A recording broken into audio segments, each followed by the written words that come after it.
Olá! Começa agora o Café com Cidadania. A seguir, você vai acompanhar como foi a 13ª reunião ordinária da Câmara Municipal de Madre de Deus de Minas, que aconteceu na terça-feira, dia 18 de agosto. A reunião foi conduzida pelo presidente da Casa, Otton Fajardo, e contou com a participação dos vereadores Alan Agnus, João Batista de Andrade, Josiane Batista, Lúcio Flávio Carvalho, Sebastião Figueiredo e Valmir de Oliveira. Os vereadores Breitner Pereira e Roberto Reis justificaram as suas ausências por motivos de saúde. Na reunião, após a aprovação da ata da sessão anterior, passou-se a leitura das correspondências recebidas. A APAI de Madre de Deus de Minas convidou os vereadores a participarem da Semana Nacional da Pessoa com Deficiência Intelectual e Múltipla, de 21 a 28 de agosto, com o objetivo de reafirmar a luta pelos direitos e a inclusão. Em seguida, foi lido o ofício 043 de 2025, em que o Conselho Tutelar de Madre de Deus de Minas solicitou apoio para a elaboração e discussão de um projeto de lei que promova o reajuste da remuneração dos conselheiros tutelares, para garantir condições dignas e compatíveis com as responsabilidades do cargo. O ofício foi assinado por Tamara Mendonça, Shirley Siqueira, Maria Aparecida Alves, Cláudia Aparecida Cabral e Ariane Fernanda da Silva. No ofício 052 de 2025, em resposta a um requerimento do vereador Lúcio Flávio Carvalho, o prefeito Osmar de Oliveira informou que não possui nenhum processo licitatório em andamento no momento em relação às cooperativas de crédito. A seguir, o ofício 053 de 2025, também em resposta a um requerimento de autoria do vereador Otton Fajardo, que abordava a gratificação de servidores, o prefeito Osmar de Oliveira informou que as gratificações por função, por tempo de serviço ou por determinação legal são realizadas com base na legislação vigente no município. O ofício também detalhou que a administração considera o efetivo exercício no serviço público, o tempo exercido por servidor efetivado, não sendo computado o tempo para contratados e comissionados. O prefeito ainda afirmou que a administração não possui progressão de carreira e que está analisando a situação sobre um item específico. Sobre a contagem de tempo de serviço durante a vigência da Lei Complementar 073 de 2020, o ofício citou uma liminar do ministro Alexandre de Moraes que determinou a suspensão de consultas do Tribunal de Contas do Estado de São Paulo e que a Prefeitura orienta a suspensão de tais benefícios até uma decisão final do STF. No ofício 051 de 2025, o prefeito Osmar de Oliveira informou que, em resposta ao requerimento do vereador Breitner Pereira, que solicitou informações relativas aos motoristas vinculados à administração pública municipal, a administração municipal não tem condições de encaminhar documentos nos termos solicitados, alegando que o volume de demandas é muito grande e que o pedido envolve diversos fatores. Após a leitura dos ofícios, o presidente da Casa, vereador Otton Fajardo, abriu a palavra para comentários. Só dando um exemplo aqui para os nobres colegas vereadores, esse requerimento que foi respondido aqui através do ofício 153 de 2025, foi aquele requerimento em relação à gestão de pessoal que nós fizemos aí na reunião retrasada, se eu não me engano. Foi assinado também pelos vereadores Robertinho, João Batista, Lúcio Flávio, Josiane, Breitner, Alan, Sebastião, e por mim. Eu só quero dar um exemplo do que é não responder respondendo. O item 1 solicita o seguinte: 1. Esclarecimento quanto ao pagamento de gratificações durante o gozo de férias dos servidores públicos. Gratificações por função, por tempo de serviço ou por determinação legal são cessadas durante as férias ou mantidas. Solicita-se o envio do fundamento jurídico ou normativo utilizado para essa prática, baseando-se no parágrafo 5º do artigo 97 da Lei Municipal nº 675 de 1994. A resposta ao item. Vimos por meio deste, em resposta ao requerimento em epígrafe, informar que as gratificações por função, por tempo de serviço ou por determinação legal são realizadas com base na legislação vigente do município. Isso aí eu sei, né? Se eu não soubesse, pelo amor de Deus. Então, assim, eu acho Você não quer responder, então não responde, né? Porque enviar esse tipo de resposta aqui dá até tristeza na gente, porque parece que fica um toma lá, dá cá, e a gente não consegue esclarecer uma coisa que, se foi colocada aqui, não é para prejudicar, não é para criar algum atrito, é para poder esclarecer, porque nesse caso aqui, né, o vereador Valmir, os servidores nos procuram os vereadores e questionam sobre algumas coisas específicas, e geralmente nós temos um entendimento que pode ser diferente do entendimento da prefeitura. O vereador Lúcio Flávio sabe disso e está lá junto tentando esclarecer. Só que quando a gente recebe uma resposta aqui, ela gera mais dúvida do que antes a gente teria, porque não esclarece nada, né? Por exemplo, a questão do item 3, né, tudo bem, explica que a administração não possui progressão de carreira, não foram encontrados arquivos, beleza. Quando se coloca uma resposta igual essa primeira que eu coloquei, basicamente a gente tem que retornar novamente com o documento, solicitando mais uma vez para que esclareça, porque são dúvidas que chegam para a gente e a gente precisa saber qual que é a posição que é tomada pela administração, né, em relação a essas questões aqui. Em seguida, a reunião passou para a leitura de projetos de lei enviados pelo Poder Executivo. Projeto de Lei Complementar 002 de 2025. O projeto promove modificações nos planos de cargos e vencimentos da Prefeitura, criando cargos temporários de monitor de creche. A mensagem do prefeito Osmar de Oliveira justificou que o projeto se faz necessário para atender ao aumento da demanda na creche municipal. O texto também informou que o cargo temporário poderá aumentar de acordo com a demanda e que a efetivação desses profissionais não seria viável para o município, pois em caso de diminuição de alunos, a prefeitura teria de arcar com despesas de servidores ociosos. O projeto incluiu um estudo de impacto orçamentário e financeiro e solicitou sua apreciação e aprovação em regime de urgência. Retomando a reunião, foi feita a leitura do projeto de lei 019 de 2025. O projeto altera a lei 1508 de 2024, que estima a receita e fixa a despesa do município para o exercício de 2025. O prefeito Osmar de Oliveira justificou a proposta como uma readequação orçamentária de dotações vinculadas às suas ações institucionais e administrativas da Câmara Municipal, visando a continuidade e o aprimoramento das atividades do Poder Legislativo. A mensagem reforçou que o projeto respeita o limite de gastos do artigo 29 da Constituição Federal. Os projetos de lei foram encaminhados às comissões permanentes para estudo e emissão de pareceres.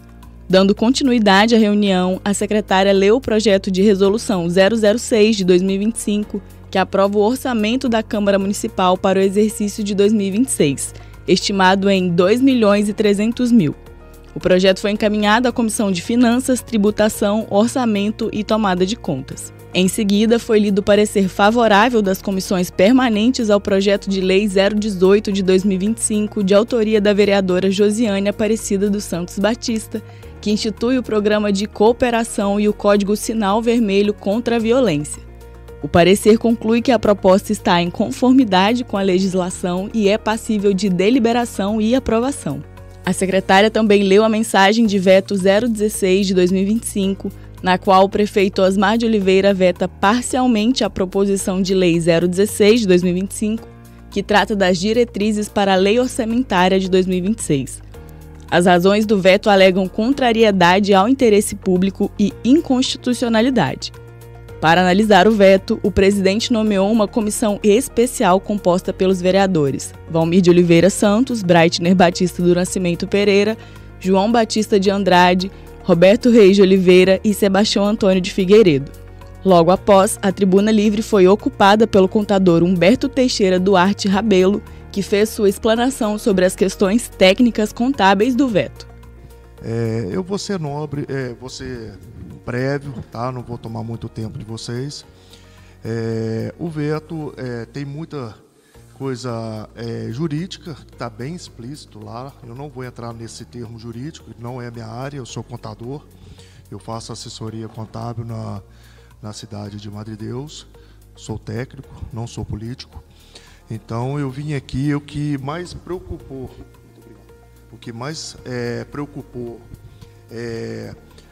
a contabilidade técnica foi a parte da suplementação. Por quê?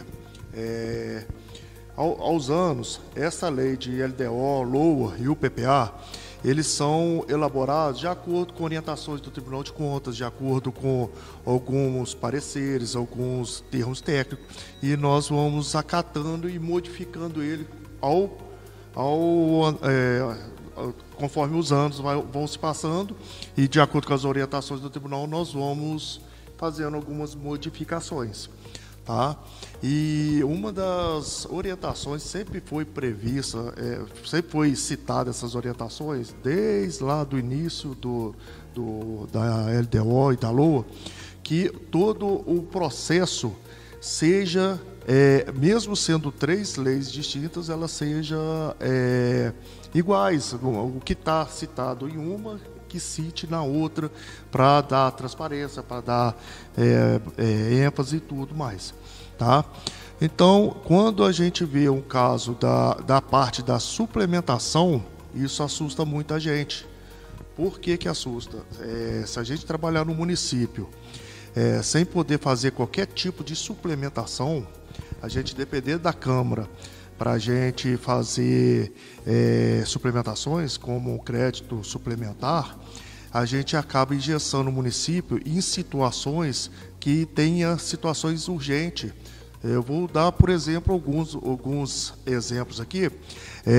Vamos supor que chegue uma situação urgente na saúde de uma cirurgia que não estava no orçamento, sabe? Que mesmo a gente planejando, acontece situações atípicas dentro do município, e você acaba tendo que suplementar isso com urgência, ou uma exigência do Ministério Público, ou uma exigência do Tribunal de Contas, ou do Tribunal. Então, assim, aí a gente acaba tendo um curto prazo para resolver aquela situação, e se não tiver esse artifício para a gente fazer essa suplementação por decreto, a gente acaba perdendo prazos. Entendeu? Outras situações que acontecem muito folha de pagamento. Às vezes o funcionário está lotado numa secretaria, ele acaba sendo lotado em outra secretaria, ou chega verbas específicas para pagamento de alguns funcionários, que ultimamente está vindo verbas, né, específicas para enfermeiro, para outras situações da área da saúde principalmente, e a gente acaba ficando engessado, tendo que mandar a lei para a Câmara, e vai aumentar a demanda da Câmara, sabe? E a gente tem um curto prazo para resolver certas situações, e podendo levar até perca de alguns recursos. Outra situação que acontece muito, chega verba e você tem um curto prazo para suplementar por causa de uma emenda, sabe? E você tem que apresentar aquela suplementação para você receber um recurso, para você começar a executar. E tem vezes que vem um prazo curto, de 1 mês, 2 meses, né? Ou às vezes até menos, né? Às vezes chega para a gente, já rolou, tem 1 mês, mas já rolou um prazo aí, então a gente tem um prazo muito curto. E em cima disso, acaba podendo perder alguns recursos, tá? Então essa é a situação. O município, mesmo a gente fazendo um orçamento zeloso, com muito cuidado, sabe, acaba acontecendo situações atípicas que você acaba tendo que fazer suplementações. Até mesmo na casa de vocês, né, tem suplementações. Então, assim, não é uma norma assustadora, né? Lógico que cabe aos vereadores, né, e o Ministério Público fiscalizar, que isso é um papel de vocês, né? E automaticamente a gente vai ter que mandar um outro projeto, e eu pretendo mandar semana que vem esse projeto juntamente com o PPA, e já vou mandar a LOA de uma vez, porque para mim fazer o PPA eu precisei fazer a LOA, Então, assim, eu vou acabar enviando tudo de uma vez semana que vem. Oi? Isso, aí eu vou incluir, aí eu tenho a parte da Câmara, né? Eu vou conversar com a Câmara que dia que vocês estão pretendendo fechar o orçamento de vocês, para a gente fazer a inclusão da Câmara, porque a gente tem que mandar ao município, a gente trabalha com o município, faz a junção e manda para a Câmara a junção do Executivo e Legislativo, que seria o município. Tá? E lá também tem a emenda impositiva, né? Que nós estivemos conversando a respeito. Então, é isso, novos vereadores. A minha intenção aqui é só deixar bastante claro que essa é uma situação muito preocupante. A gente trabalhar num exercício sem suplementação é surreal. Eu não consigo nem imaginar uma situação dessa, tá?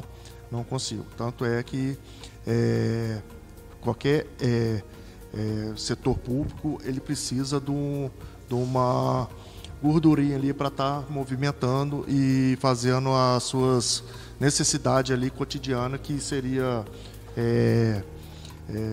urgentes, principalmente na saúde. Imagina na saúde precisar de um medicamento com urgência, ou chega um paciente precisando de uma remoção, pandemia, ou uma situação, se Deus quiser não vai acontecer, mas se vier a acontecer uma situação drástica, né? A gente precisar tomar uma providência mais drástica, a gente vai ficar de pé e mão amarrado. Então é isso que eu vim para explanar. Eu estou à disposição a todos. Quem não tem meu número, deixa à disposição para pegar com a Marcela. A Marcela tem meu número para orientar, esclarecer qualquer coisa que precisar. E eu acho que desde quando eu faço assessoria aqui, nunca deixei a desejar, né? A respeito de justificativa ou qualquer explanação.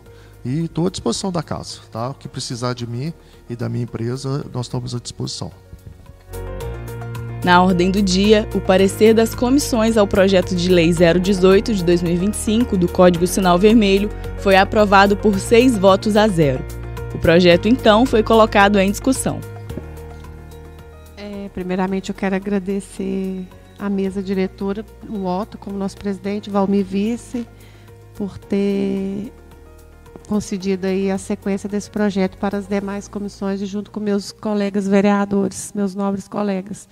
Muitíssimo obrigada, viu, por terem me apoiado nesse projeto, que eu acho que é de muita importância para a nossa cidade, porque hoje eu estou representando como mulher todas as outras mulheres, né, que sofrem aí violência doméstica, física e psicológica. Então, acho que esse projeto nós vamos conseguir levar até os locais públicos o amparo para essas mulheres que vivem esses tipos de abuso. Então, fica aqui o meu muito obrigada, viu, a todos vocês e até os que não estão presentes, que foram favoráveis, que foi o Robertinho e o Breitner. Meu muito obrigada. Peço à parte, vereadora, para parabenizá-la pelo projeto, um projeto extremamente importante. Hoje nós observamos aí muitas matérias, principalmente nas redes sociais, de mulheres que acabam ligando para a polícia, fingindo que está pedindo um remédio, pedindo um lanche, mas a gente também vê que às vezes a violência acontece aí dentro do comércio, dentro dos bares, né? E é uma forma da mulher poder sinalizar. De uma forma que às vezes a gente não tem noção do que acontece dentro da casa da pessoa, né? E às vezes até a gente fica surpreendido que não espera. E, né, como uma forma simbólica também, no dia que for sancionado, nós já estaremos aqui reunindo com os nossos servidores aqui da casa. Eu convido a senhora para a gente explicar esse projeto e já colocar algumas indicações aí aqui no espaço da Câmara, porque se vier alguma mulher aqui também quiser, né, comunicar essa situação através do sinal do Código Vermelho também, a nossa casa também está preparada para isso. O projeto foi votado e aprovado por 6 votos a 0 em primeiro turno. Por fim, o presidente agradeceu a presença dos vereadores e do público. A próxima reunião ordinária acontecerá no dia 2 de setembro. Não havendo mais nada a tratar, a reunião foi encerrada.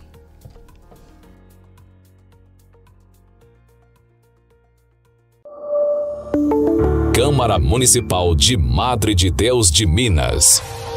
A voz do cidadão. A força do município.